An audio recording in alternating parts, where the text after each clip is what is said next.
অনেক বেশি নার্ভাস লাগছে এই মুহূর্তে আমার নিজের। কোথা থেকে শুরু করব, কি বলবো, এত কথা, 5 বছরের কথা। দীর্ঘ প্রতীক্ষার অবসান ঘটিয়ে গত ঈদুল আজহায় ওটিটি প্ল্যাটফর্ম বঙ্গতে মুক্তি পেয়েছে কাজল আরেফিন অমি পরিচালিত ব্যাচেলর পয়েন্ট সিজন 5। ইতিমধ্যেই এবারের সিজনের 24টি পর্ব প্রচারিত হয়েছে, যেখানে দেখা মিলেছে মার্জুক রাসেল, চাষি আলম, জিয়াউল হক পলাশ, আব্দুল্লাহ রানা, মনিরা মিঠু, শিমুল শর্মা, সাইদুর রহমান পাভেল, লালিমা লাম সহ পূর্বের প্রায় সকল তারকাদের।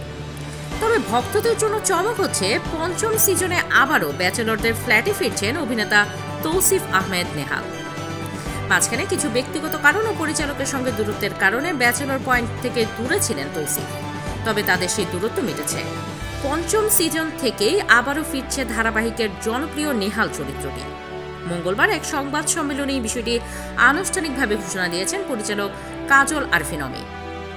এর আগে এক সংবাদ বিজ্ঞপ্তিতে স্ট্রিমিং প্ল্যাটফর্ম বঙ্গর পক্ষ থেকে বলা হয়, ব্যাচেলরদের সংসারে নতুন ঝড়, আলোচনা আর হাসির কেন্দ্রবিন্দুতে থাকা ব্যাচেলরদের সেই চিরচেনা ফ্ল্যাট এবার নতুন আঙ্গিকে।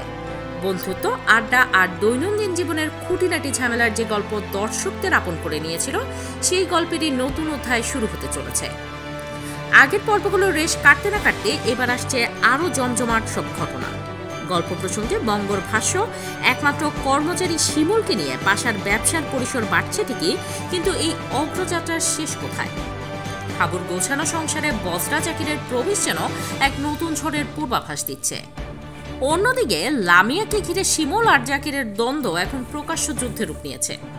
তবে সবার নজর থাকবে একজনের দিকেই, তিনি হলেন মতলব। তার আগের কাণ্ড কারখানায় যদি হাসতে হাসতে দর্শকদের পেটে খিল ধরিয়ে দেয়, তাহলে ভাবুন নতুন পর্বগুলোতে কি অপেক্ষা করছে। Desk report, hard news.